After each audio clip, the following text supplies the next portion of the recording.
안녕하십니까. 아세아 무인항공교육원 비행교관 송석주입니다. 자, 여러분들 저희 초경량 비행장치 무인 멀티콥터 기본 조응자 증명 자격증 합격을 위해서 열심히 공부하고 계시는데요. 자, 이제 항공법규 남았습니다. 항공법규라 그러면요.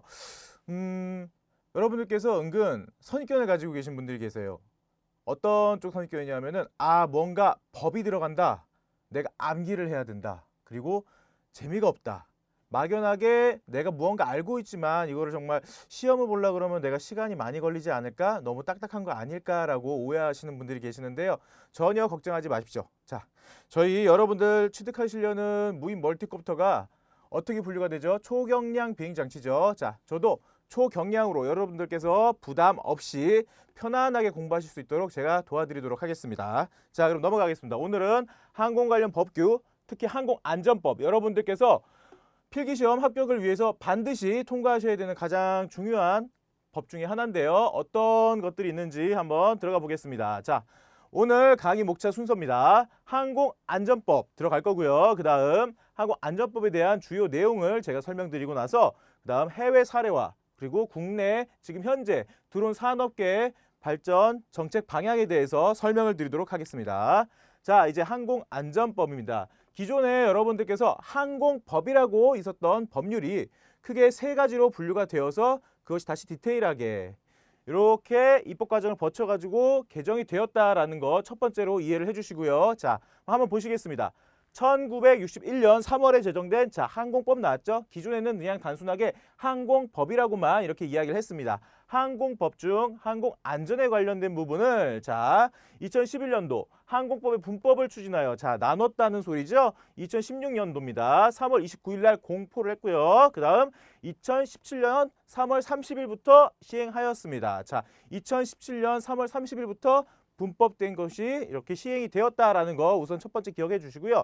여러분들께서 가장 시험에 앞서서 암기해 주셔야 되는 거, 이해해 주셔야 되는 부분이 여기입니다. 자, 이 법은 국제항공법규 준수 성격이 강하여 국제 기준 변경 등 국제 환경 변화가 있을 때마다 이를 반영하기 위하여 개정 작업이 이루어지고 있다. 자, 이러한 성격이죠. 자, 그럼 여러분들께서 보셨을 때 계속 무언가 국제 기준이 변경이 되고 국제 환경 변화가 있을 때마다라고 이렇게 써 있는 부분을 보시면서 조금 혼동되시는 분들이 계세요. 자, 어떤 거냐? 자, 일단 법이라는 것 자체, 여러분들 법률이라는 것 자체가 우리들이 지금 현재 살고 있는 사회적인 그런 분위기를 반영을 하죠. 조금 극단적인 예로 들으면은 뭔가 안 좋은 성 관련 범죄가 있었어요. 그런데 여러분들께서 뉴스 언론 같은 데 보시고 나서 저거 나쁜 놈 그러면서 얼마나 한번 징역을 사는지 한번 보자 보셨을 때 이게 뭐야, 왜 이렇게 징역을 이렇게 나쁜 놈한테 적게 때리는 거야 라고 쉽게들 생각하시죠.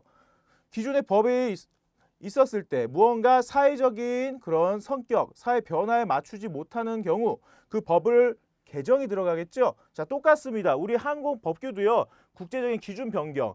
여러분들이 가장 생각하시기에 편한 그런 국제 기준 변경이 어떤 게 있을까요? 자, 기존의 무인 멀티콥터, 여러분들이 흔히 드론으로 알고 계시는 무인 멀티콥터가 존재했었습니까? 아니죠? 헬리콥터부터 시작을 하여서 거기서 이제 발전을 하면서 무인 멀티콥터라는 개념이 생겼고요. 그리고 기술은 계속해서 발전하고 있죠. 똑같습니다. 무언가 항공 관련된 기술 발전이라든지 새로운 장르의 무언 항공기가 나왔을 때 그것을 바로바로 반영을 해가지고 법을 바꿔야겠죠? 그러한 것들을 이렇게 이야기를 하는 겁니다. 그래서 국제 기준 변경. 자, 그 다음 국제 환경 변화가 있을 때마다 환경, 그러면 여러분들 계절 같은 거 떠올리시나요? 자, 그런 환경도 맞는데요. 전반적인 사회 분위기가, 한마디로 국제적인 분위기가 변화가 되었을 때 이러한 경우를 이야기를 하는 거니까요. 단순히 사계절, 계절만 단순히 생각하지 마시고요.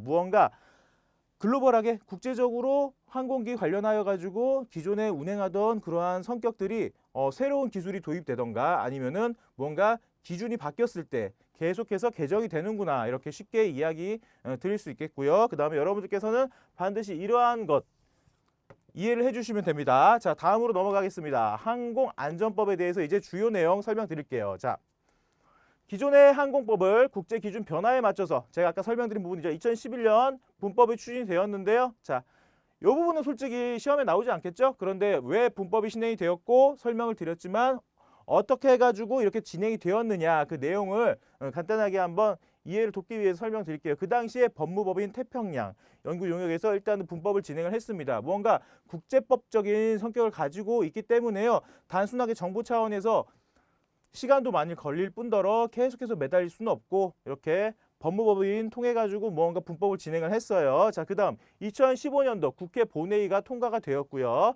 2016년도 3월 29일 날 공표하였고요. 자, 그다음 이에 따라서 하위 법령인 자, 시행령, 시행규칙이 제정되었다. 여러분들 교재에도 항공법규 분류 어떻게 해야 되는지 조금 궁금하신 분들이 계실 텐데요. 기존에 자, 우리 항공안전법이라고 하는 거는 법률이죠.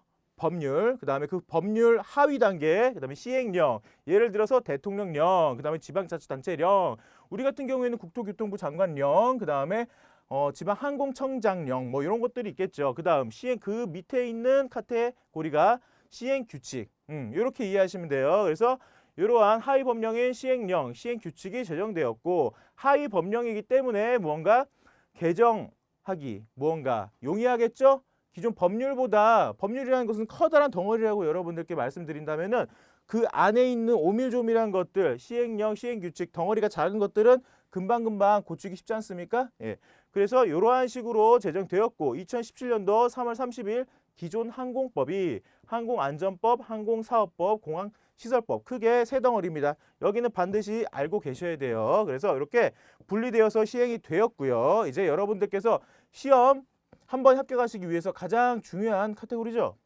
항공안전법하고 항공사업법이 사실 여러분들 필기시험에서는 가장 많은 빈도를 차지합니다. 그래서 항공안전법이란 자 보십시오. 항공기 기술 기준, 종사자, 그 다음에 항공교통, 자 여러분들 보시죠. 초경량 비행장치 등 당연히 여러분들께서 공부하실 때 항공안전법이라고 나온다 하면은 무조건 내가 요건 반드시 이해를 해서 한번 합격해야겠구나. 자, 느낌 오시죠? 그 다음입니다. 항공사업법. 자, 여러분들 지금 이렇게 자격증 준비를 하고 계시는데요. 모든 분들이 요 무인 멀티콥터, 요 드론들을 바로 비행하기 위해서만 자격증을 취득하시는 분들 아니시죠? 이쪽 관련 분야 사업을 하시기 위해서도 요 자격증 취득하시는 분들이 계세요. 자, 그래서 그러한 분들께서는 항공사업법에 대해서 조금 더 관심을 가져주시고 당연히 여러분들 필기시험에서는 항공안전법과 더불어서 가장 많은 빈도수를 차지합니다. 자, 그러면 항공사업법에는 어떠한 내용들이 있는지 한번 같이 볼까요?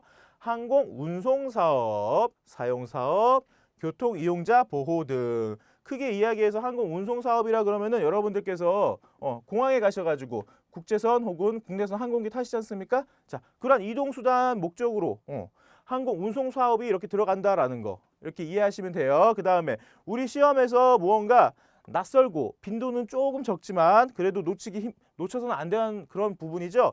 공항시설법입니다. 자, 공항 및 비행장의 개발, 항해 안전시설 등입니다. 자, 이러한 부분들은요, 사실 빈도 적어요. 많이 나온다 그러면은 공항시설법 관련해서는 크게 요즘 추세로 한 3문제 정도 이렇게 출제되고 있습니다. 자, 재밌는 건요, 여기 2017년도 3월 30일 기준으로 항공법이 이렇게 분법되어 가지고 시행이 되었다라는 부분인데요. 여러분들께서 취득하시려는 이 자격증도요.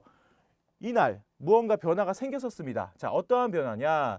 기존에 2017년 3월 30일 날까지 이 자격증을 취득하신 분들은요. 무인 회전익이라고 표기가 되어 있었습니다. 그리고 그러한 분들은 무인 멀티콥터, 무인 헬리콥터 둘 다 자격증 취득이 되셨는데요. 이제 이날 이후로 3월 31일 이후부터 따신 분들, 자 그분들은 무인 멀티콥터에만 한정되어 가지고 조종자 자격 증명이 이렇게 확인이 되었다라는 거 이렇게 연관되어서 알고 계시면은 뭔가 이해하시기도 쉽고 한 번에 암기되시죠. 자, 그다음 넘어가겠습니다. 자, 계속해서 주요 내용입니다. 초경량 비행장치에 대한 내용은 항공안전법 제122조부터 제131조까지입니다. 자, 여기에는요. 기체 신고 관련, 신고, 인증, 비행 승인, 그 다음에 전문 교육기관 등에 대한 규정입니다. 이 부분에 대해서는 디테일하게는 그 다음에 제가 말씀드릴게요. 초경량 비행장치의 정의에 대한 내용도 들어가 있고요. 이 정의 부분, 자 여러분들이 어떤 법률을 보시든 간에 제1조에는 그 법률이 이야기하고 있는 이 법은 어떠어떠한 내용이다라는 그런 정의가 가장 1조고요. 그 다음에 2조 목적 및 그 법에서 이야기하고 있는 용어의 정의가 또 나오고 있어요. 그래서 늘 이렇게 1조하고 2조는 정의가 먼저 나오고 그 다음에 그 법률이 이야기하고 있는 목적, 용어 정리 이렇게 나오는구나 라고 이해하시면은 금방금방 수월하시게 공부하실 수 있겠죠. 자, 그 다음 항공안전법 제2조 그 다음에 제3호 기존에서는 항공법에서는 이제 또 제2조 제28호라고 이렇게 나와 있었는데요. 자, 초경량 비행 장치라 하면서 정의, 그죠? 자, 2조 제가 아까 방금 말씀드린 것처럼 1조는 목적, 2조는 정의 및 용어 뜻 이렇게 나온다고 말씀드렸죠. 자, 그러면은 우리 항공안전법에서 이야기하는 초경량 비행 장치, 자, 어떻게 이야기하고 있는지 한번 읽어드리겠습니다. 항공기와 경량 항공기 이외에, 그렇죠? 이 두 가지를 제외한 모든 공기의 반작용으로 뜰 수 있는 장치로서, 자, 이 부분 반드시 기억해 주셔야겠죠. 만약에 필기시험에 여러분들께서 보기 혹은 지문에 이러한 문구가 보이신다 그러면 바로바로 이해가 되시죠? 자, 장치로서 자체 중량, 좌석 수 등 국토교통부령으로 정하는 기준에 해당하는 동력 비행장치, 행글라이더, 패러글라이더, 기구류 및 무인 비행장치. 자, 뭔가 여러분들 반가우시죠? 무인 비행장치. 자, 이렇게 표기가 되어 있습니다. 자, 기존의 항공법에서는요, 동력 비행장치, 인력 활공기, 기구류 및 무인 비행장치 이렇게만 나눠져 있었거든요. 그래서 여러분들께서는 항공기하고 경량 항공기 이외인데 공기의 반작용으로 뜰 수 있는 장치, 초경량 비행장치라고 이렇게 법에서는 명시하고 있구나 이렇게 기억해 주십시오. 넘어가겠습니다. 자, 그 다음 항공안전법 이번에는 시행규칙이네요. 제5조 5호 기존 항공법에서는 시행규칙 제14조 제6호였던 부분. 자, 무인 비행장치는 어떤 것을 뜻하느냐. 자, 한번 보겠습니다. 말 그대로 무인 비행장치니까 사람이 탑승하지 않겠죠. 탑승하지 아니하는 것으로 다음 항목의 비행장치 항목 밑에 부분. 자, 무인 동력 비행장치는요, 연료의 중량을 제외한 자체 중량, 연료 중량 빼는 겁니다. 자체 중량이 150kg 이하인 무인 비행기, 무인 헬리콥터 또는 무인 멀티콥터. 자, 여기 한번 주목해 주세요. 무인 비행기, 무인 헬리콥터, 무인 멀티콥터 이 세 가지가 다 들어가는데 무인 동력 비행장치구나. 자, 이 다음 슬라이드에서 제가 나중에 말씀드릴 건데 지금 한 번에 암기하시라고 제가 일단 찝어드렸어요. 무인 동력 비행장치는 무인 비행기, 무인 헬리콥터, 무인 멀티콥터구나. 이렇게 이 세 가지들을 묶어서 무인 동력 비행장치라고 하는구나. 한번 기억해 주십시오. 자, 기존의 항공법에서는 무인 비행기 또는 무인 회전익 비행장치 이렇게 이야기했었고 동력 패러글라이더, 행글라이더, 그 다음에 패러글라이더는요. 기존의 항공법하고 똑같이 분류하고 이야기하고 있습니다. 자, 그러면 넘어가겠습니다. 자, 이렇게 나왔네요. 제가 방금 말씀드렸던 거.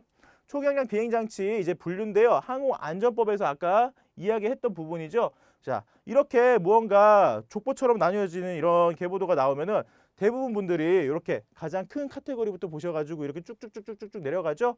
우리가 여러분들께서 공부하고 계시는 무인 멀티콥터 여기 있습니다. 여러분들 교재 참고하시면 더 선명하게 확인 가능하시고요. 이 부분을 처음에 안 그래도 항공 관련해 가지고 내가 드론 자격증, 여러분들은 흔히 이제 드론 자격증을 알고 계시잖아요. 그 초경량 비행장치 무인 멀티콥터 요 기본 조종자 증명 자격증 취득하기 위해서 도전했는데 이론도 공부해야 되는데 그런데 내가 알고 있는 용어가 아니네 이렇게 해가지고 힘드시죠. 그러한 분들이 이제 암기하실 때도 요 방법도 조금 좀 수월하게 좀 하시라고 제가 이러한 계보도가 나왔을 때 저만의 조금 노하우가 있어요. 지금 이제 그걸 알려드릴 건데 대부분 가장 큰 카테고리부터 먼저 보시고 그리고 하위 항목으로 내려가셔가지고 이렇게 눈을 이렇게 시선을 옮기시는데 그렇게 암기하시면요 조금 시간이 많이 걸리고요. 간단하게 설명드리겠습니다. 제가 방금 앞선 슬라이드에서 말씀드렸던 거죠. 자, 무인 동력 비행장치는 자체 중량이죠. 자, 그 다음 무인 멀티콥터 여러분들 무인 멀티콥터, 무인 헬리콥터, 무인 비행기를 합쳐서 무인 동력 비행장치라고 부른다라고 알고 계셔 주셨으면 좋겠다라고 아까 말씀드렸죠. 거기에다가 무인 비행선이 들어갑니다. 무인 비행선 혹시 여러분들 알고 계시나요? 기구 같은 거는 기억하시죠? 커다란 풍선 같은 모양, 그죠? 그 안에 무언가 부력을 발생시킬 수 있는 장치를 우리가 만들어 가지고 커다란 열기구 같은 녀석이죠. 그런데 얘는 무인 비행선이지 않습니까? 일단은 사람은 탑승하지 않는구나라는 거 눈치채셨죠. 그런데 기구하고 뭐가 다른가? 간단하게 설명을 드릴게요. 뭐 기구 같은 경우에는요, 뭐 계류식이건 아니건 뭐 이런 걸 떠나서 일단 모양 자체를 보시면요, 동글동글하죠, 풍선처럼. 자, 그 동글동글한 풍선을 이렇게 쫙 눌러 놓으면은 길쭉해지겠죠. 그러한 길쭉한 모양에서 사람이 조종을 할 수 있냐 없느냐, 이렇게 유무를 먼저 판단을 해주시고요. 그러면은 제가 말씀드린 부분만 이제 설명을 드리셔도 아, 그거구나라고 생각 드신 분들 계실 거예요. 예를 들어서 아파트 분양단지 근처 하얀색인데 뭔가 풍선 같은 녀석, 기구 같은 녀석인데 누가 조종하는 것 같아. 제자리에서 막 떠 있는 상태에서 막 자기 혼자 막 표류하고 그러지 않고 무언가 계속 일정 구역을 맴돌면서 이동을 하면서 광고 같은 거 그 옆에 부착해가지고 여러분들에게 광고 목적이라던가 아니면은 방송 프로그램 같은 데서 자주 보셨죠? 예, 그러한 것들입니다. 무인 비행선. 이러한 무인 비행선하고 무인 동력 비행 장치를 합쳐서 무인 비행 장치라고 합니다. 그죠? 그리고 요 무인 비행 장치는요, 초경량 비행 장치에 들어가는 카테고리네요. 이렇게 암기하시는 게 편하시지, 거꾸로 막 무인 비행 장치가 하나 있는데 무인 비행 장치 중에서 아유, 무인 동력 비행 장치도 있고 무인 비행선도 있어. 아유, 그런데 또 무인 비행 장치는 뭐 이렇게 복잡해? 이렇게 생각하지 마시고 제가 설명드린 것처럼 거꾸로 한번 거슬러 올라가시면서 이렇게 보시면은 굉장히 수월해요. 왜냐? 나머지 부분들은 여러분들께서 알고 계시면 좋은 것들. 그런데 우리는 뭐죠? 시험 대비 위해서 지금 여러분들께서 시간 할애하고 계시죠? 그래서 시간 아끼시라고 이 부분만 이렇게 거꾸로 보시면은 금방 이해되실 겁니다. 자, 다음 넘어가겠습니다. 자, 그러면은 계속해서 항공안전법에 대한 주요 내용인데요. 초경 비행 장치에 대한 입지 부분 나와 있네요. 자, 항공안전법 제1조. 제1조는 뭐라 그랬죠? 목적이죠. 자, 이 법이 왜 만들어졌는지 목적입니다. 이 법은 국제민간항공협약 및 같은 협약의 부속서에서 채택된 표준과 권고되는 방식에 따라 항공기, 경량항공기 또는 초경 비행 장치가 안전하게 항해하기 위해서 점점점점. 그다음 이렇게 계속해서 이야기가 나오고 있겠죠. 사실 이 부분은 시험에는 뭐 예를 들어서 보기라던가 문제로 사실 나오진 않아요. 자, 그런데 항공법규 제1조에서는 그 법률이 왜 생겨났는지에 대한 그런 정의, 목적 나온다라고 말씀드리는 거 이렇게 한번 알고 계시는 게 낫다. 그런데 중요한 게 뭐죠? 국제민간항공협약 아이카오 바로바로 떠오르시죠? 네, 이렇게 연관 지으셔가지고 생각하시면 돼요. 그런데 기존의 항공법에서는요, 그냥 단순하게 항공기에 한정을 했고요. 자, 여기에는 더 세세하게 무언가 분류가 되어 있죠. 네, 이러한 부분들 차이가 있구나. 그러면은 앞으로 항공안전법에서는 이렇게 분류한 이유가 어떤 걸까라고 생각을 하시면서 공부하시면은 한 번에 이해하시기 쉬우실 겁니다. 넘어가겠습니다. 자, 그 다음입니다. 항공안전법 제6조네요.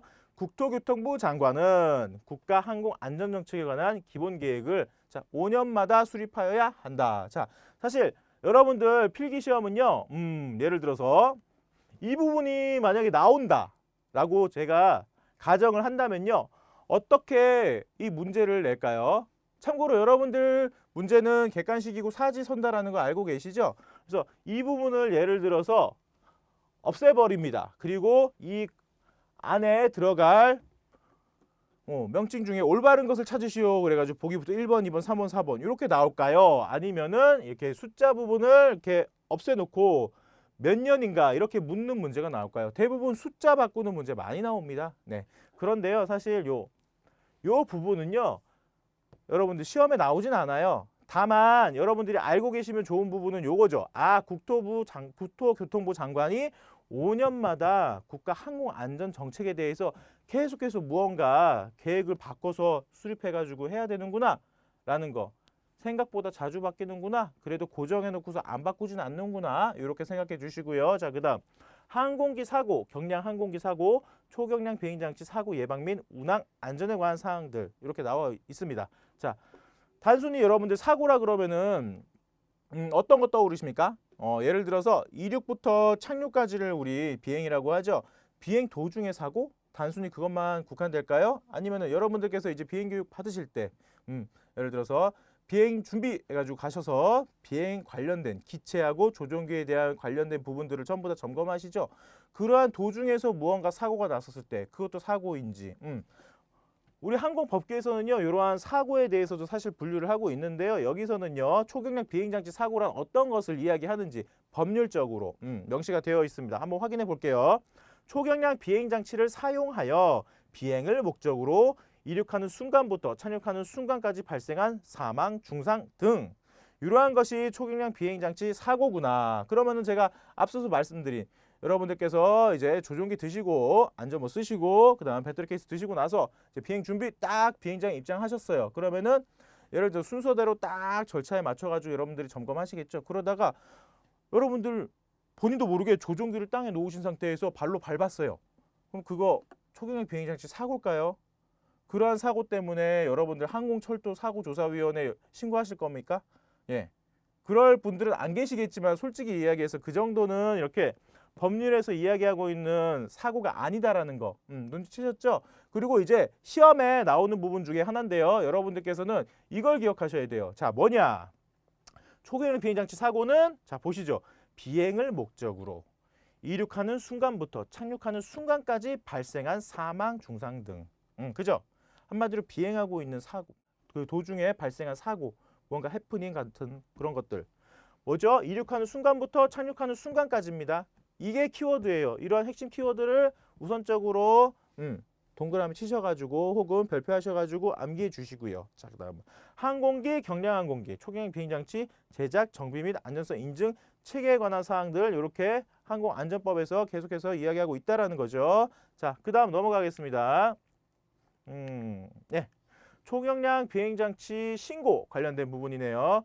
초경량 비행장치 신고란 말 그대로 여러분들께서 앞으로 무인 멀티콥터 관련해 가지고 이제 교육 받으시지 않습니까? 실제 기체 보시면요. 기체 측면에 붉은색으로 알파벳하고 무언가 숫자가 써 있는 거 보이실 거예요. 그게 바로 기체 신고 번호라고 하는 겁니다. 그래서 대부분 S700 몇으로 이렇게 시작되죠. 예. S7 몇몇몇 그다음에 알파벳 숫자 이렇게 나오는데요. 그러한 기체 신고 번호를 받기 위해서 여러분들 소유하고 계시는 초경량 비행장치 신고를 하셔야 됩니다. 초경량 비행장치 카테고리 안에 들어가 있는 모든 기체들은 다 당연히 신고를 하셔야지 여러분들께서 기체 신고 번호 부여받으실 수 있겠죠. 그거 절대 신고 안 하시고 함부로 운영하시다가 만약에 사고라던가 무언가 사건이 발생했었을 때 여러분들 항공안전법 기준에 따라 가지고 처벌받으실 수 있어요. 주의하셔야 됩니다. 네. 자, 초경량 비행장치 신고자의 범위를 명확하게 하기 위한 내용이 당연히 명시가 되어 있겠죠. 이 부분은요. 자, 그다음 항공안전법 제 122조 부분 내용인데요. 초경량 비행장치를 소유하거나 사용할 수 있는 권리가 있는 자는 초경량 비행장치의 종류, 용도, 소유자의 성명 등을 누구요? 자, 이런 것들이 나옵니다. 국토교통부 장관이라고 써 있죠. 자, 이제 여러분들께서는 기억하셔야 돼요. 초경량 비행장치 장치 신고는 누구한테 한다?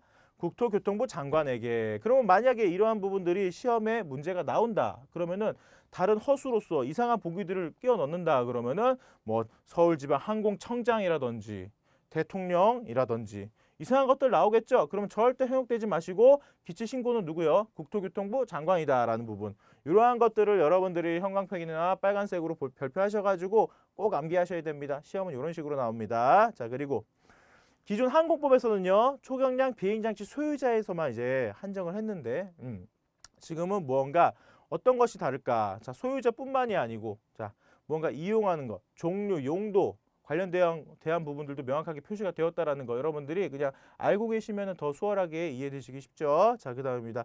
미신고 시 기체 신고 번호 미신고 시 6개월 이하 징역 또는 500만 원 이하의 벌금입니다. 과태료 아니고 벌금이에요.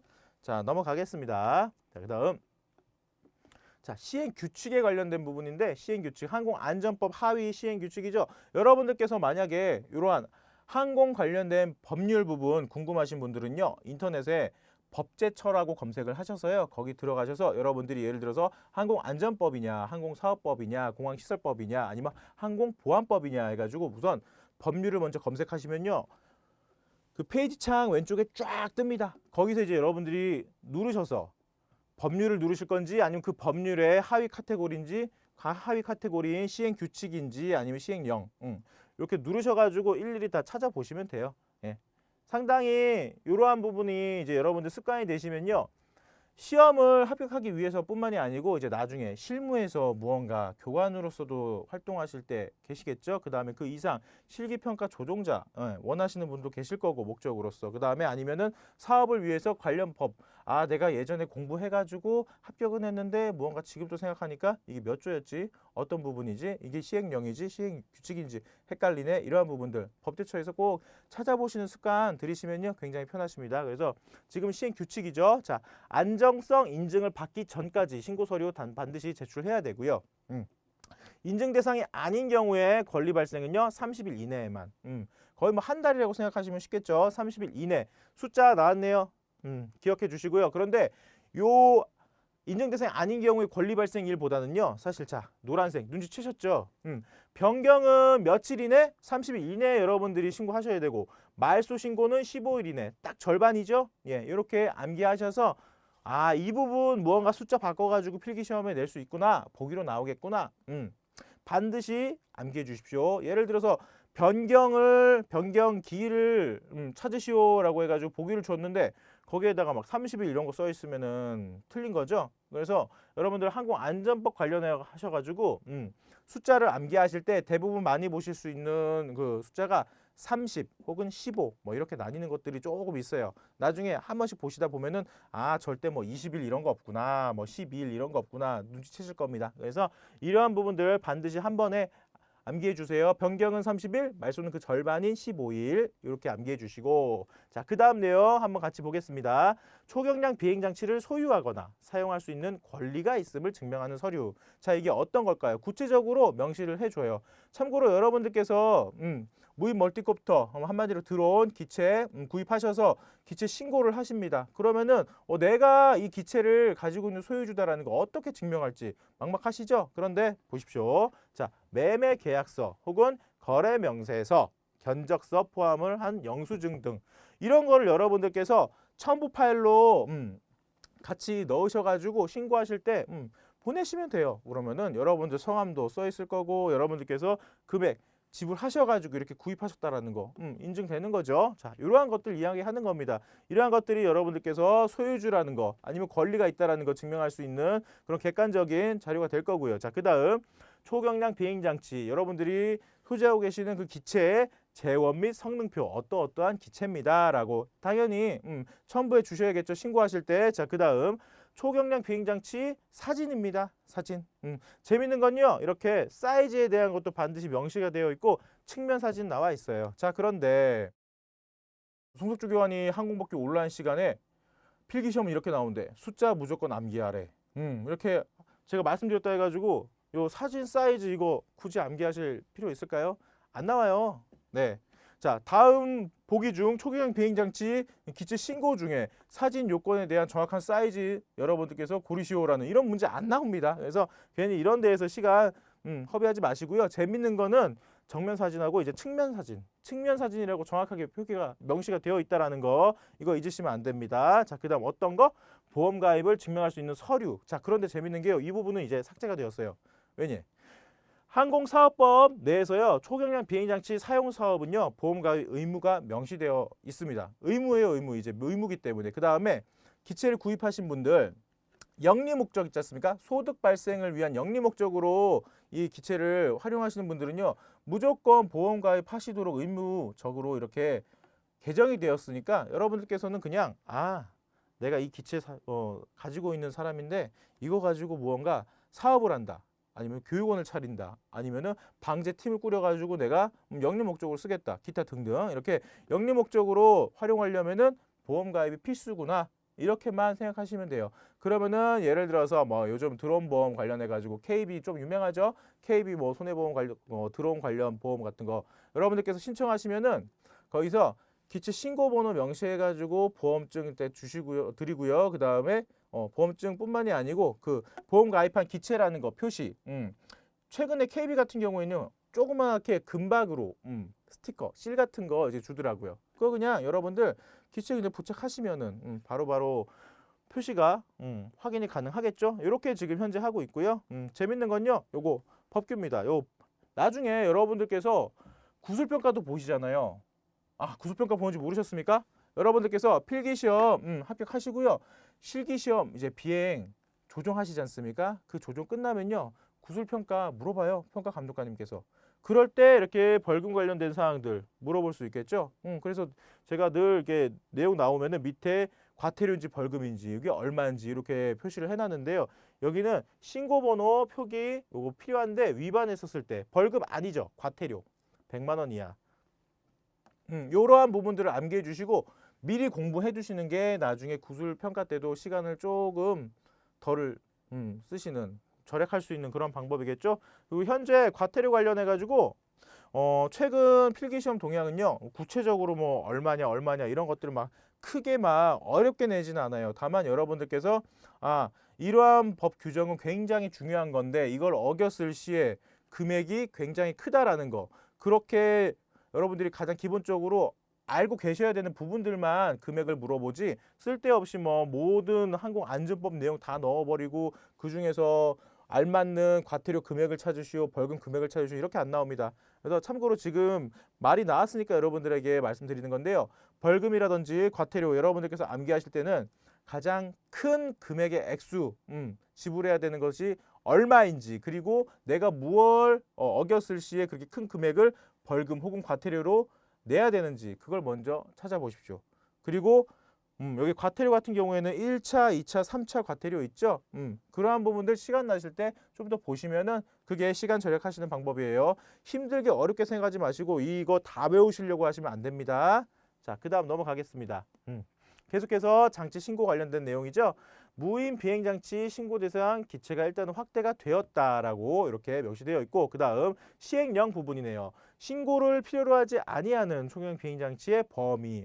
신고 필요 없다. 그런데 어떠한 것들이다? 이렇게 이야기하고 있죠. 자, 무인 동력 비행장치 중에서 연료의 무게를 제외한 자체 무게. 재밌는 거는 배터리는 포함입니다. 포함해서 12kg 이하인 것. 자, 왜 굳이 이렇게 표기를 할까요? 배터리 포함이라고.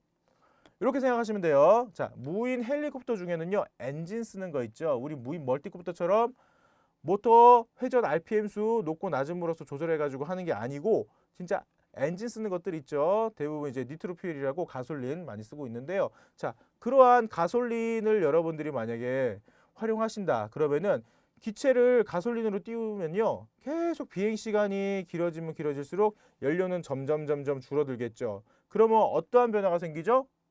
무게가 변합니다. 그죠? 자, 그런데 우리 대부분 배터리를 사용하고 있는 무인 멀티콥터 아무리 배터리를 뭐 완전히 방전될 때까지 쓴다 하더라도 배터리 자체의 무게는 변화가 없죠. 네. 그래서 이러한 표기가 있는 겁니다. 그래서 다시 한번 보시면은 무인 동력 비행장치 중에서 동력 비행장치죠. 자, 연료의 무게를 제외한 자체 무게 12kg 이하인 것들은 신고가 필요하지 않습니다. 자, 노란색이니까 당연히 여러분들께서도 표시하시고 반드시 암기하셔야 됩니다. 시험에 단골이에요. 보기로 나오든 문제 자체로 나오든 물어봅니다. 자, 그다음 기존 항공법에서는요. 무인 비행기 및 무인 회전익 비행장치 중에서라고 이렇게 표기를 했는데 연료의 무게 제외한 자체 무게가 똑같죠. 이렇게 표기를 했었다. 자, 그냥 단순히 요 내용이에요. 자, 그다음 넘어가겠습니다. 항공사업법이 나왔네요. 항공사업법 시행규칙 중에. 자, 초경량 비행장치 사용 사업의 범위. 한마디로 여러분들께서 무인 멀티콥터 혹은 초경량 비행장치 활용하셔가지고 영리 목적으로 어떻게 활용하시면 되는지 그 다음에 그 사업에 대한 범위 부분이죠. 범위를 이렇게 명확하게 대체적으로 명시를 해놨어요. 여러분들께서도 대부분 아직까지 뭐 TV 프로그램에서 어떤 유명 가수가 이야기한 것 때문에 노후 대책용으로 이제 배우로 생각하시는 분들도 계시고 그런 부분이죠. 항공 방제 관련된 부분, 비료 또는 농약 살포, 씨앗 뿌리기 등 농업 지원 사용 사업이죠. 자, 이러한 것이 있고 그다음 많은 분들이 최근에 많이 하고 계시는 분야죠. 항공 촬영이죠. 사진 촬영, 육상, 해상 측량 또는 탐사, 기업체들에서 요즘 많이 하고 있고요. 자, 그다음 산림 또는 공원 등의 관측 또는 탐사. 산림청에서 강원도 지역, 그다음에 경기 동부 지역, 병충해 감시, 그다음에 혹은 산불 감시, 그다음에 공원 생태계 감시 관련해 가지고 요즘 무인 멀티콥터 많이 활용하고 있다라는 거 언론에서 접하셨을 텐데요. 자, 그러한 부분이에요. 탐사. 그다음에 여러분들이 자격증 취득하시기 위해서 지금 공부하고 계시죠? 그런 관련된 조종 교육. 그죠? 이것도 사용 사업이죠. 총량 비행장치 사용한. 자, 그다음 그 밖에 업무로서 다음 강목에 어느 하나에 해당하지 아니하는 업무. 자, 보십시오. 국민의 생명과 재산 등 공공의 안전에 위해를 일으킬 수 있는 업무, 국방 보안 등에 관련된 업무로서 국가 안보를 위협할 수 있는 업무. 자, 따로따로 이렇게 명시되어 있죠. 그 밖에 업무로서. 그래서 현재 직업군인 분들께서도 많이 교육을 받으러 오세요. 뭐 계급에 상관없이 부사관분들, 장교분들, 그죠? 그 다음에 공군 쪽에서도 무언가 무인항공 교육 관련해 가지고 자체적으로 공군 내에서 양성하고 육성하겠다. 그 다음에 드론을 활용한 방안들 계속해서 연구하면서 실적을 내겠다. 이렇게 언론에 발표했었죠. 실제로도 최근에는 저도 직업군인 분들을 대부분 교육을 시켜드렸어요. 네. 굉장히 많다라는 거. 그다음에 요 관련된 부분들 위반 시 1년 이하 징역 또는 1,000만 원 이하의 벌금입니다. 어떤 부분이죠? 자, 사용사업 범위. 요거 확실하게 법을 지키지 않고 사용사업 이렇게 하신다 그러면은 1년 이하 징역이죠. 그다음에 과태료 아니죠. 1,000만 원짜리 과태료는 없죠. 1,000만 원 이하의 벌금입니다. 네. 행정 처분이 아니에요. 형법적인 부분입니다. 자, 벌금. 자, 그다음 항공사업법 계속해서 이제 나오는데 사용사업의 등록입니다. 조종교육기관 설립을 위해서는 초경량 비행장치 사용사업 등록이 필요하다. 자, 대부분 이 자격증 취득하시는 분들 중에서 무언가 내가 요즘 무인항공 교육원이 뜨고 있으니까 사업을 해야겠다. 마음 먹으시고 여기에 대해서 어떤 것들이 있는지 내가 정말 한번 공부를 해가지고 제대로 운영하겠다. 마음 먹으신 분들 계시죠? 그러한 분들은 눈여겨보셔야겠네요. 자, 조종교육기관 설립. 뭐 시대드론 교육원이나 저희 아세아 무인항공 교육원처럼 그렇죠? 자, 이렇게 초기의 비행장치 사용 사업 등록이 필요하죠. 일단 등록해야 된다는 거예요. 그다음 자본금 또는 자산 평가액 3,000만 원 이상. 자, 이 부분 왜 법률에 이렇게 명시가 되어 있는지 보시면요. 여러분들 중에서는 뭐 이렇게 뭐 굳이 돈적인 부분을 이렇게 막 명시를 해 놓은 거야. 법에다가 이렇게 생각하시는 분들이 계신데요. 자, 보십시오.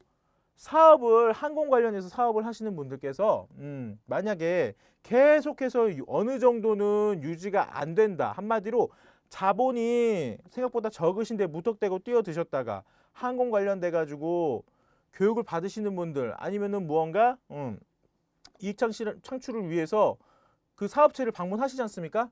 그런데 기본 자산금이 없어 가지고 갑자기 막 없어져 버렸어요. 그 사업체가. 그러면은 피해는 누구한테 옵니까?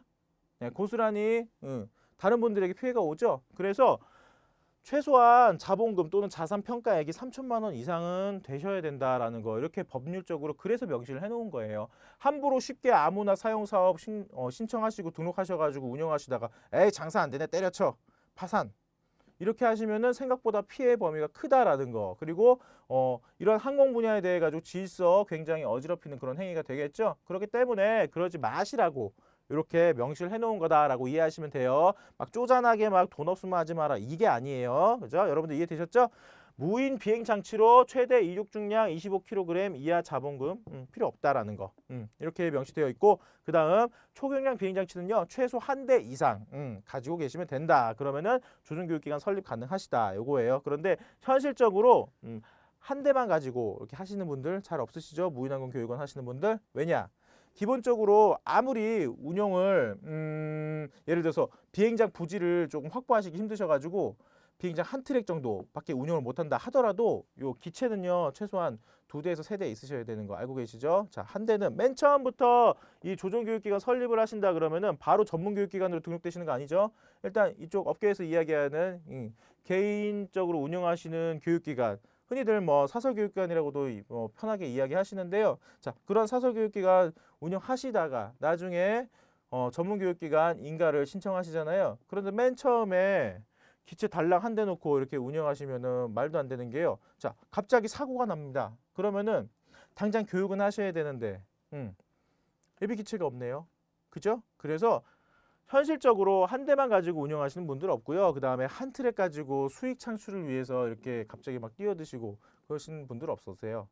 최소한 사설교육기관이라 하더라도 2트랙 이상은 되셔야지 어느 정도 그 교육기관이 꾸준히 유지가 될 거고요. 거기서 이제 이익을 창출하면서 인건비까지 계속해서 생각해가지고 지출을 생각하신다 그러면은 3트랙 정도 이상 하시는 게 조금 안정적이죠. 그래서 그냥 법적으로는 초경량 비행장치는 한 대 이상만 있으시면 됩니다 라고 명시하는 거 생각보다 빡빡하게 요거는 규정하고 있지 않다라는 거죠. 자, 그 다음 자 안전성 인증 관련된 내용이네요. 안전성 인증 대상 범위를요 명확하게 하기 위해서 조문이 명시가 되어 있다라는 거. 자, 밑에 보시겠습니다. 항공안전법 124조, 그 다음에 시행규칙은 305조, 기존 항공법에서는 제23조 내용인데요. 자, 항공안전법 시행규칙 제305조를 별도로 신설하였대요.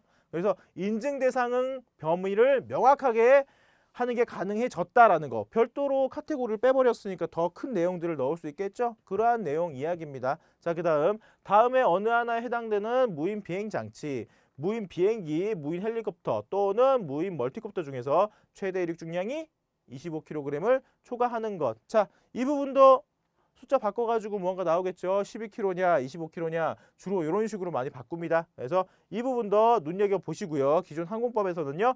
무인 비행기 및 무인 회전익 위반 시에는 500만 원 이하의 과태료 이렇게 있었다라는 거. 자, 넘어가겠습니다.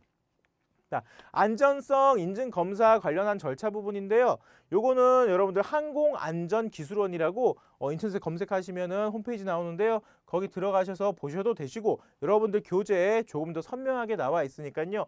아, 내가 만약에 안전성 인증 검사를 신청을 하는데 신청하고 나면 어떠한 식으로 이렇게 진행되는구나 라고 그냥 참고하시라고 여러분들 교재에도 넣어놨어요. 일단은 신청하시면은 당연히 신청서 작성하시겠죠. 그 다음에 일정의 기준에 맞춘 수수료 내셔야 되고 그 다음에 비행 계획서 관련해 가지고 작성하시고 나서 다 이러한 부분들이에요. 그래서 여러분들께서 실질적으로 요 사업 관련해 가지고 혹은 기체 운영하시는 데 있어 가지고 안전성 인증 검사가 필요하시다 그러면은 참고하시면 되겠습니다. 자, 넘어가겠습니다. 이 부분은 시험에 필기 시험에 절차 물어보고 그런 거 전혀 없어요. 자, 여러분들이 취득하시려고 하시는 자격증이죠? 초경량 비행장치 조종자 증명이죠. 기본 자격이라고도 이야기하는데요. 이 부분에 대한 내용입니다. 항공안전법에서 명시하고 있어요. 항공사업법 아닙니다. 절대 헷갈리지 마세요. 자, 항공안전법 내 조종자 증명에 관한 별도의 조항이 신설되었죠.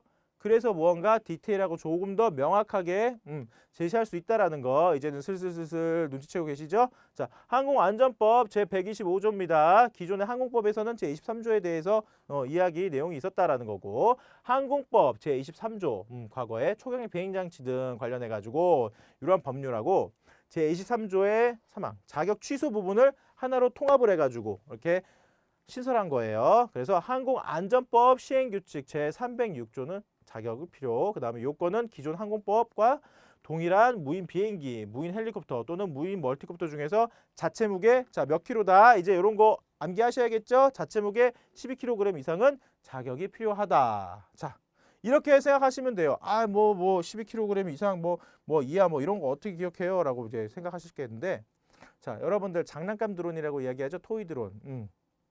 그거 그냥 집에서 실내에서 날리시는데 자격증이 필요한가요? 그게 무게가 굉장히 가볍죠. 네, 12kg 이상 안 가죠. 그냥 이렇게 연관하셔가지고 아, 그냥 내가 자격증 필요해가지고 왔는데 사실은 생각해보니까 무턱대고 덤벼들었지만 생각해보니까 장난감 드론 같은 건 자격증 필요 없잖아. 그러면은 도대체 이 자격증 내가 취득하려는 자격증 어느 정도 무게 이상 나가는 기체 운용이 가능한 거지? 이렇게 이제 생각하시고 아, 12kg 이상이구나 이렇게 생각해 주시면 됩니다. 12kg 이상입니다. 요거 바꿔가지고 막 24kg 이렇게 나오면요 여러분들 헷갈리시면 안 돼요. 자, 넘어가겠습니다. 초경량 비행장치 조종자 증명 취소 및 정지 최근에 조금 부각되고 있는 부분이에요. 과거에서는 사실은 이러한 부분들에 대해서 필기시험에서 크게 비중을 다루진 않았는데 이제 아무래도 제 생각에는 개인적인 생각입니다. 기존에 이 자격증 취득하신 분들 한마디로 파일럿분들 조종자분들 굉장히 많이 늘어났죠. 정부 정책에 의해서도 굉장히 많이 육성하고 있는데요. 이제 조종자분들은 많이 배출되었는데 그 다음 단계인 조종자들 머릿수를 불리는 것보다는 이제 행정적으로 이 사람들 어느 정도 정확하게 알고서 운영하시는지 거기에 대해서 중점을 둬가지고 요즘 필기시험 나오는 것 같아요. 그래서 이러한 부분들이 최근에 조금 필기시험 자체에서 중요한 빈도를 차지하고 있습니다. 한마디로 여러분들께서 자격증 취득하시고 나서 취소되실 수도 있고 정지되실 수도 있어요. 뭐냐? 우리 무언가 안전이 가장 중요하고 여러분들께서 미숙하게 혹은 나쁘게 활용하시면은 아무리 자격증 취득하신다 하더라도 그렇게 위험하게 그다음에 불법적으로 활용하시는 분들 자격증 유지 계속 해서는 안 되겠죠. 그래서 취소 부분, 정지 부분 내가 반드시 알고 있어야 된다. 대신에 우리 재밌는 거 있죠? 우리는 갱신할 필요 없지 않습니까? 아직까지 현행법상. 그죠? 그 다음에 자동차 운전면허처럼 뭐 일정 기간 딱 정해놓고 가가지고 우리는 신체 검사할 필요 없잖아요. 그러니까요. 그래서 너무 안 좋게 생각하지 마시고 당연히 취소하고 정지 사유가 있어야겠죠. 안 그러면은 섣불리 취득하셔가지고 그냥 안일하게 막 사용하시고 정확하게 내가 딴 자격증 어떤 건지도 모르시고 심지어 흔히 속칭 이야기하는 장롱면허 이렇게 될 수도 있기 때문에 여러분들께서는 일단은 내가 필기시험 합격을 해야 되기 때문에 최근에 이러한 부분들이 조금 이슈가 되고 있다. 빈도수가 높아지겠구나 이렇게 생각해 주시고 이 부분은 확실하게 암기해 주십시오. 그 다음에 지금 이 부분을 확실하게 암기해 주시면요. 나중에 실기시험 때, 구술평가 때 한 번 더 시간 더 투자하실 필요가 없어요. 자, 그래서 한번 보겠습니다.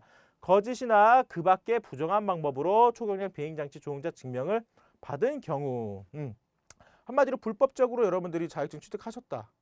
그 이야기죠. 그런데 이러한 경우 적발되면은 취소입니다. 가차없이 취소해요. 자, 그 다음 이 법을 위반하여 벌금 이상의 형을 선고받은 경우 여기서 말하는 이 법은 뭘까요? 항공안전법, 항공사업법 관련된 부분들이겠죠. 예, 그래서 항공 관련된 법률을 위반하여 벌금입니다. 벌금 이상의 형을 선고받은 경우에는 1년 동안, 1년 이내의 기간 동안 요 자격증 효력이 정지된다 이 이야기예요. 자, 그다음 초경량 비행장치의 조종자로서 업무를 수행할 때 고의 또는 중대한 과실로 초경량 비행장치 사고를 일으켜서 인명피해나 재산피해를 발생시킨 경우 1년 이내 정지. 자, 솔직히 이 부분에 대해서는 조금 설왕설래가 있어요. 조금 보십시오. 인명피해나 재산피해. 한마디로 손괴 관련된 부분들 이야기하는 거죠. 그 다음에 인명사고 이야기하는 거죠.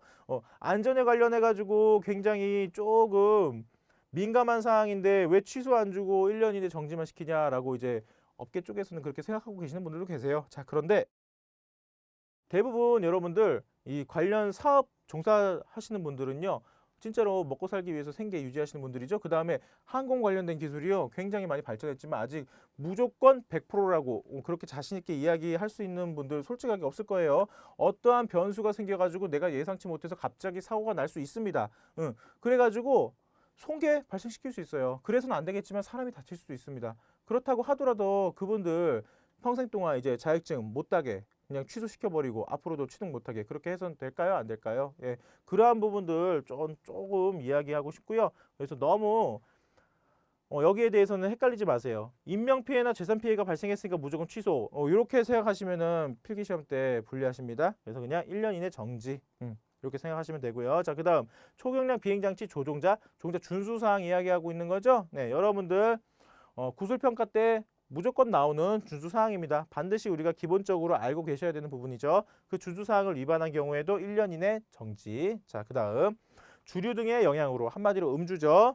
초경량 비행장치를 사용하여 비행을 정상적으로 수행할 수 없는 상태에서 초경량 비행장치를 사용하여 비행한 경우. 자, 비행을 정상적으로 수행할 수 없는 상태니까 반드시 여기서도 주류 등이라고 했지 않습니까? 술만 말씀드리는 게 아니고요. 이러한 거 있어요. 실무적으로. 자, 어떤 분께서 대장 내시경을 받으셨어요. 그런데 교육하러 오셨습니다.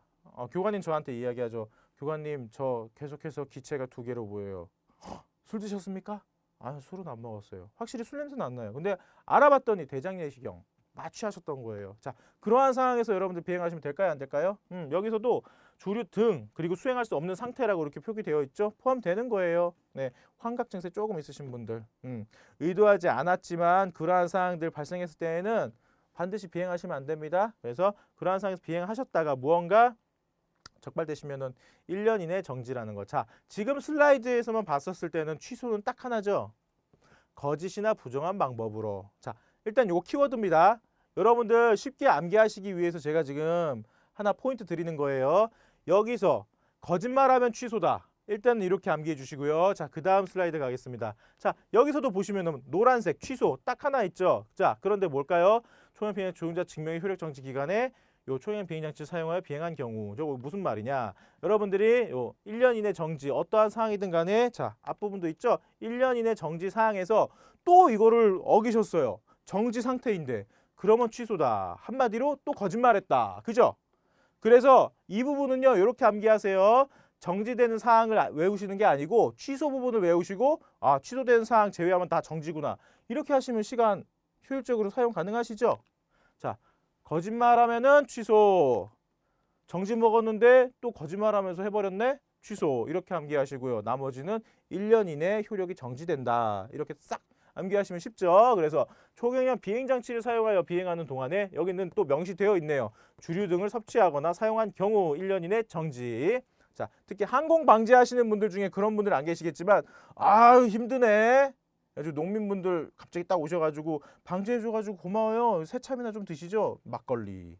그럴 일은 없죠. 네, 절대 주류 섭취하시면 안 됩니다. 자, 주류 등의 섭취 및 사용 여부의 측정 요구에 따르지 아니한 경우, 한마디로 음주 측정 같은 거 생각하시면 되시겠죠? 자, 그때도 1년의 정지예요. 술 관련해서 굉장히 예민하고 민감합니다. 왜냐? 하늘에 날아다니는 녀석이에요. 내가 제대로 제어를 못하면요, 나뿐만이 아니고 주변에 커다란 인명사고 혹은 남의 재산, 타인의 재산에 손괴 입힐 수 있습니다. 그래서 굉장히 중요하게 여기고 있다는 거 반드시 알고 계셔야 돼요. 계속해서 나오고 있죠. 그리고 우리 마지막으로 다시 한번 정리하면은 거짓말하면 취소다. 나머지는 1년 이내 정지. 그죠? 이렇게 암기하시면은 시간 절약 되십니다. 자, 그 다음 넘어가겠습니다. 전문 교육기관 설립 요건이네요. 지도조종자 및 실기평가 조종자 등록 요건이 변화가 하였다. 자, 어떻게 변화되었는지 일단 보실까요? 지도조종자는 저 같은 교관들 이야기하는 거죠. 자, 보십시오. 항공안전법 이번 시행 규칙이에요. 자, 지도조종자 및 실기평가 조종자 요건이 변화하였다. 지도조종자는요, 교관은요, 비행시간 200시간, 무인 비행장치의 경우는 100시간. 자, 요거 시험에 보기로 자주 나옵니다. 네, 자주 나와요. 비행시간 200시간. 제가 교육기관 저한테 교육해주고 있는 교관 물어봤더니 100시간만 하면 된다는데요. 절대 헷갈리지 마세요. 자, 무인 비행장치의 경우는 100시간. 그죠? 섣불리 성격 급하신 분들 요거 보시고 200시간 외워야지 하시면 큰일 납니다. 자, 100시간입니다. 우리 같은 경우에. 그죠? 그 다음에 이상이고 조종교육 교관 과정을 이수. 한마디로 공단이 입교하셔가지고 2박 3일 교육 받으시고 시험 보신다라는 거예요. 자, 나중에 교관, 지도조종자 생각 있으신 분들은 이 부분 암기하시고 그 다음에 생각 없이다 하더라도 시험에 이 부분 잘 나옵니다. 200시간 암기하시는 게 아니고 우리는 100시간. 보기에 자주 나와요. 자, 그 다음 실기평가 조종자. 자, 교관들 중에서도 이제 어느 정도 실력이 되는 분들 지금은 한서대에서 시험 보고 있죠? 한서대에 내려가셔서 실기평가 조종자 시험 보시는 거예요. 그 관련된 내용 한번 보겠습니다. 비행시간 300시간. 자, 그런데 또 현혹되지 마시고 우리 같은 경우 무인 비행장치 경우는 150시간 이상. 그 다음에 실기평가 과정을 이수하시면 됩니다. 제가 아까 말씀드렸던 그 시험 자세 모드로 여러분들 보시는 실기 코스 다 하시면 돼요. 네, 자, 그 다음 장치별 지도조종자 비행 경력 시간은 공단, 초경 비행장치 비행 자격 증명 운영 세칙에 나와 있습니다. 장치별 다른 카테고리들. 자, 이렇게 참고하시면 되고 우리가 반드시 알아야 될 거 교관은 100시간 이상 비행시간, 그 다음에 실기평가 조종자는 150시간 이상 되면은 요건이 갖추어진다. 절대 요 앞부분에 현혹되지 마십시오. 자, 넘어가겠습니다. 전문 교육기관 지정 요령. 한마디로 사설 교육기관 운영하시다가 전문 교육기관으로 이제 인가 받으시기 위한 분들을 위한 부분이네요. 자, 일단 재밌는 거는요, 또 정확하게 명시되어 있는 부분들이 있어요. 자, 시설은요, 일단은 강의실 또는 열람실이 있어야 됩니다. 요거 그다음에 실기 시설, 사무실, 화장실, 교구 및 설비 등. 자, 이렇게 명확하게 법에서 딱 제시를 해놔야 요건이 갖춰져 있는 상태에서 여러분들이 운영 가능하시겠죠? 만약에 법에서 이러한 부분들이 없다 그러면은 전문교육기관으로 인정받았는데 가봤더니 그냥 텐트 쳐놓고 그 안에서 쪼그려가지고 강의하고 있고 설마 그럴 일은 없겠지만 그럴 수도 있겠다는 거죠. 법에서 명시를 안 한다면. 그래서 이렇게 구체적으로 해놓은 거예요. 자, 장비는 교육용 기체, 자, 멀티콥터 등 관련해가지고 모의 비행장치, 흔히들 이야기하는 리얼 플라이트나 뭐 피닉스 같은 거 시뮬레이션 프로그램 말하는 거죠. 모의 비행장치, 그 다음에 제작사 매뉴얼 등 이렇게 필요하다라는 거.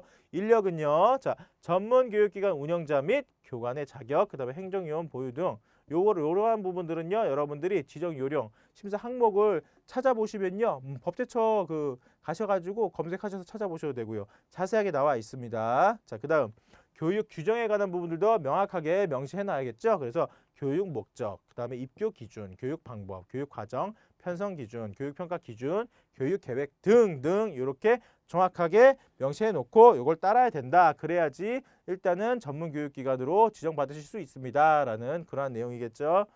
자, 그다음 안전 개선 명령입니다. 사용 사업자에 대한 안전 개선 명령이 구체화되었대요. 자, 어떠한 것들이 구체화되었는지 한번 보겠습니다. 사용 사업의 안전을 위해서 필요하다고 인정되는 경우에는 다음의 사항을 개선하라고 명령할 수 있다. 자, 초경량 비행장치 및 그 밖의 시설의 개선. 그다음 초경량 비행장치 사용 사업자가 운영 중인 초경량 비행장치에 장착된 안전성이 검증되지 않은 장비는 제거해야 된다. 한마디로 막 여러분들이 아무리 실력이 막 많으시더라 하더라도 정확하게 안전성이 검증되지 않은 어태치먼트들, 추가 장비 같은 거 부착하셔가지고 함부로 사용하시면 안 된다라는 거예요. 자, 그다음 초경량 비행장치 제작자가 정한 정비 절차의 이행. 자, 그다음 그 밖에 안전을 위해서 지방 항공청장이 필요하다고 인정하는 사항들에 대해서는 안전 개선에 대해서 명령할 수 있다라는 그러한 부분들이죠. 네.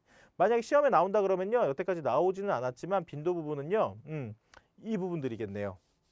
그리고 다시 한번 말씀드리지만 사지선다라는 거 여러분들 객관식. 자, 하나 둘 셋 넷. 만약에 나온다 그러면은 뭔가 하나 바꿔가지고 말 바꿔서 딱 넣어버리기 쉽죠. 자, 넘어가겠습니다. 자, 그다음 조종자 준수사항은 기존 제가 아까 앞서서 말씀드린 그러한 사항들하고 동일하다. 자, 그다음 항공안전법 시행규칙 제310조에 대한 내용인데요. 자, 준수한 사항들 보십시오. 가시권 내에서 반드시 비행해야 되고 주간 비행, 한마디로 일출 후 일몰 전까지만 비행하십시오. 요 내용이에요. 일몰 후 일출 전까지는 야간입니다. 법적으로 조심하셔야 되고 음주 상태에서는 당연히 조종하시면 안 되겠죠. 그 다음에 낙하물 투하 금지 이 부분들 기억해 주시고 위반하면은 200만 원 이하의 벌금입니다. 자, 넘어가겠습니다. 자, 여러분들 조종자 준수사항하고도 관련이 있는 건데요. 교재 보시면 돼요. 교재에 조금 더 선명하게 나와 있습니다. 간단하게 짚고 설명드리고 넘어갈게요.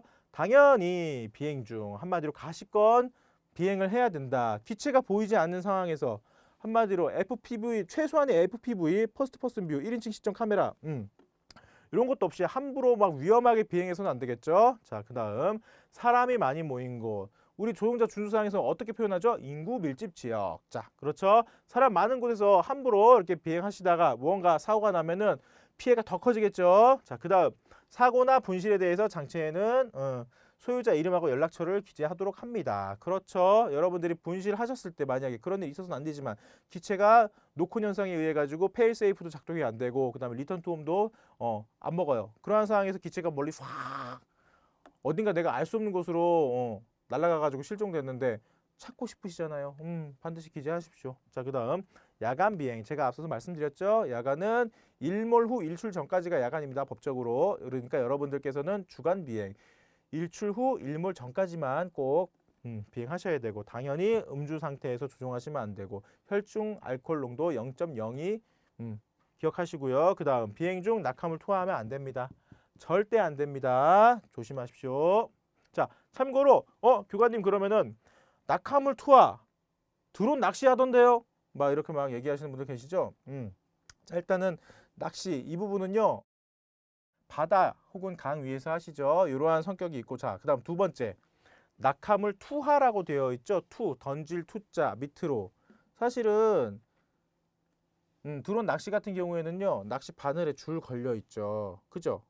조금 눈치채셨나요? 줄이 달려 있어서 쭉 내리는 거기 때문에 투하라는 개념에는 조금 부합하지 않아요. 그래서 어떻게 보면은 조금 시니컬하신 분들은 뭐야 말장난이잖아. 이렇게 생각하시겠지만 사실 명시되어 있는 부분을 따를 수밖에 없어요. 법은요. 그렇기 때문에 여기서는 투하라고 여기 나와 있죠. 그래서 조금 비껴갈 수 있는 그러한 사항입니다. 그렇다 하더라도 안일하게 막 그래? 던지지만 않으면 되는 거야? 이렇게 생각하시면 안 되겠죠? 네. 자, 그다음 해외 사례 부분인데요. 자, 사실은 이 부분은 여러분들 필기 시험에 안 나와요. 자, 그런데 재밌는 거. 그래도 이쪽 업계에 대해서 무언가 지적 호기심 가지고 계신 분들 계시죠? 자, 그렇기 때문에 저희 교재에 넣어드렸어요. 그래서 이 부분에 대해서는 여러분들 시간 나실 때 계속해서 보시면 되고요. 똑같습니다. 미국 사례도 있고 캐나다 사례도 있고 중국 사례도 있고요. 그래서 시간 나실 때 너무 공부하시다가 힘드실 때 보시라고 넣어놨기 때문에 이 부분에 대해서는 크게 막 부담 가지실 필요 없어요. 그리고 이 정책 방향 부분도요. 제가 뭔가 설명을 해드릴까라고 생각을 했었는데 사실 여러분들 교재에 나와 있는 부분 시간 나실 때 편안하게 보시면 되기 때문에 자, 요 슬라이드 부분에서는 크게 시간 할애해가지고 여러분들 설명드리진 않겠습니다. 그런데 이 정책 방향이 무조건 지금 딱 고정된 건 아니에요. 이러한 사항들이 나와 있다라는 거 이렇게 생각해 주시면 되고 나중에 편안하게 앞으로 이렇게 발전될 수 있겠구나. 이렇게 이야기들이 나오고 있구나. 이렇게 이해해 주시면 되겠습니다. 자, 그래서 오늘 여러분들 강의는 딱 여기까지 마칠 거고요. 항공안전법에 대해서 이야기 드렸고 그 다음에 시험 때 어떠한 부분들이 나올 수 있다는 거 간략하게 설명드렸습니다. 생각보다 어렵지 않죠? 말이 어렵다고 해가지고 여러분들 부담 갖지 마시고요. 제가 설명드리는 부분, 그 다음에 강조하는 부분, 그 다음에 이렇게 공부하시면 된다는 부분만 기억해 주십시오. 자, 오늘도 고생하셨습니다. 감사합니다.